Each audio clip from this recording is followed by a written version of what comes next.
It's 2025 and people are still discovering absurd things about GTA 5 that we probably didn't know. I believe that everyone who ends up discovering these bizarre things, like the ones I'm going to show you in this video, such as the character from GTA 5 can even have a mini heart attack, probably because we still don't have GTA 6, so what we really have left is to explore GTA 5 or move on to another game. But since I'm a guy who really likes GTA 5, I prefer to explore it, and I believe that you who clicked here to watch this video do too, so leave a big like right at the beginning of the video. If you're not subscribed to the channel yet, subscribe because today's video is really awesome, guys, and let's go.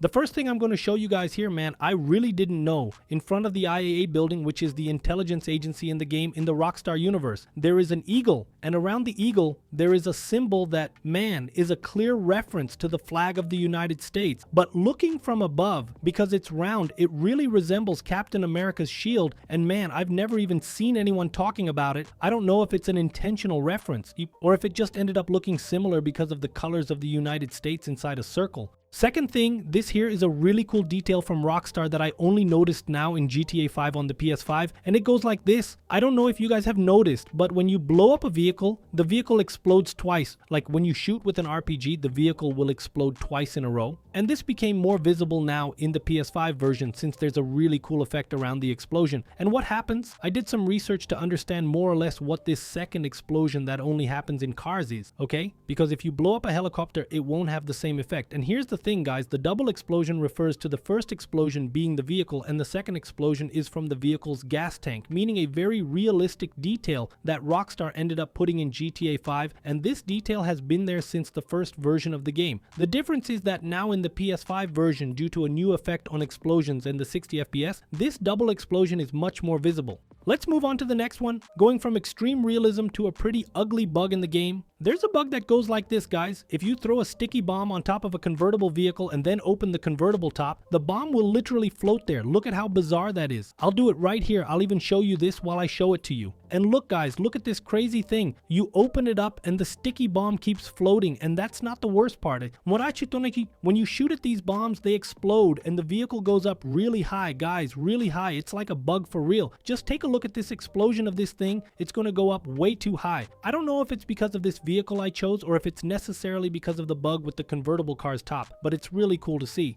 Moving on to the fourth thing, this here, guys, is a curiosity, but it's a curiosity because everyone gets confused, right? Let's go. Everyone believes that this airport here belongs to Trevor, right? But man, this airport is not Trevor's. It's kind of public. It's taken over by gangs and all. But in practice, it's not Trevor's. You take it from the Lost MC because the Lost MC kind of controlled the airport, but that doesn't mean it was theirs. You can see that even with Trevor parking his vehicles here at other times and on other days, other completely random NPCs land their planes on this runway. In addition, you don't have missions, you don't have income from this airport, unlike the Mackenzie Airfield, which is one you can actually buy in the game with Trevor. Next curiosity is a very crazy theory that exists on the internet. That is the following. Everyone probably knows this place. It's a place that is full of alien drawings. There's a small mountain going up here. There's the UFO up there for those who have completed 100% and so far so good. But the theory is that this part that I'm showing you is actually a cave and that there's some bizarre stuff in there should have or at least symbolize something. Because if you stop to take a closer look at this place, you'll see that there are some gaps. I think you can call it a hole. There are some holes very similar to a window.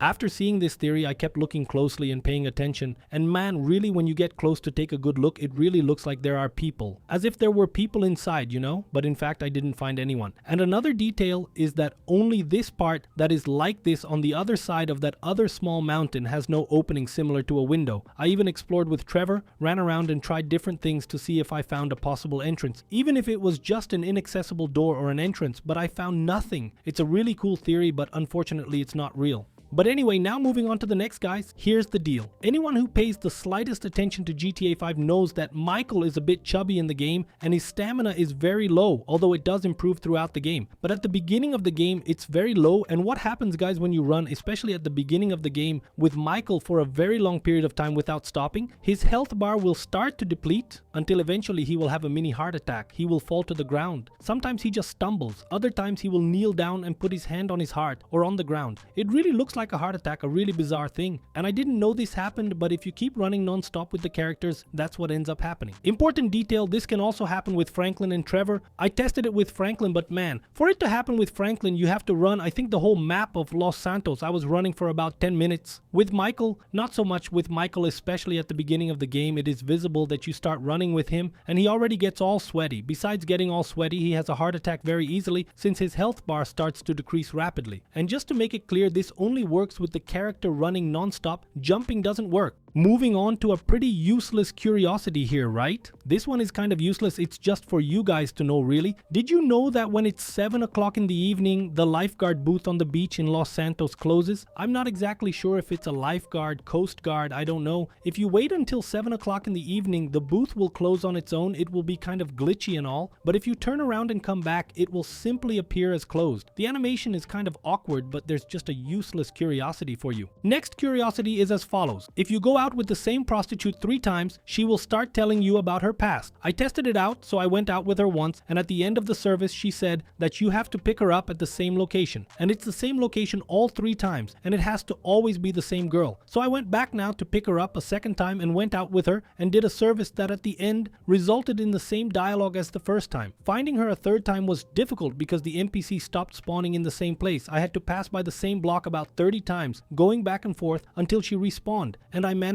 to find her. Sometimes she appears in different clothes, but it still works perfectly. And every time you go out with her after these 3 encounters, she tells you another part of her story. And after she tells you a part of her story, you can still respond with a reaction of disgust, sarcasm, or compassion. So when you go out with the shoe saleswoman for the first time, she always says to come back and visit her and so on. But I thought it was just a standard game response, like an automatic reply. And not that really if you went back to visit her, you would have other things, like dialogues about the past with active interaction. I'll show you the dialogues that appeared to me, but I don't know what happens if you go out with her like 10 times, or if you change something after she tells the whole story, if she becomes a girlfriend or something like that. But I'll leave this mission here for you. In summary, always take the $100 service and complete it, and then refuse the next service, and then these dialogues will come out with a menu up there with the options of disgust, sarcasm, or compassion. I always selected compassion, right? Because the woman is telling the sad story that she does this because she fought with her parents and so on, but I don't know what the dialogue is for the other girls. I don't know if they all have the same stories or if each girl has a different dialogue, but there's the tip for those who want to explore and know the story of each girl with secret dialogues.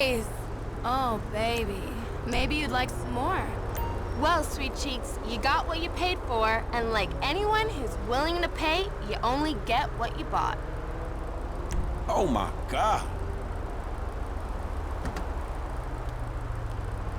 Alright, moving on to the last curiosity of this video, that man. It's kind of bizarre, but it's like a bug really. Here's the deal. If you come to this spot here on the beach in Los Santos and you start shooting at the ground with the RPG, the shot won't explode. It will ricochet on the ground and go up again. It took me a little while to get the hang of it and do it frequently, because you have to aim really down, and it's not the whole lake that works. It's more towards the middle of the lake, so you aim the RPG really down and the shot will fly out and away. Sometimes it goes up, floats, and then explodes high up. Pretty bizarre stuff. Crazier than anything you've seen so far is knowing that there is a completely different way to kill Steve Haynes at the end of GTA 5, basically surrendering him at the amusement park. By clicking next to the yellow arrow, you will go to this video that is receiving very positive feedback from the guys, and that's it folks. Hope you enjoyed it and see you in the next video. Peace out.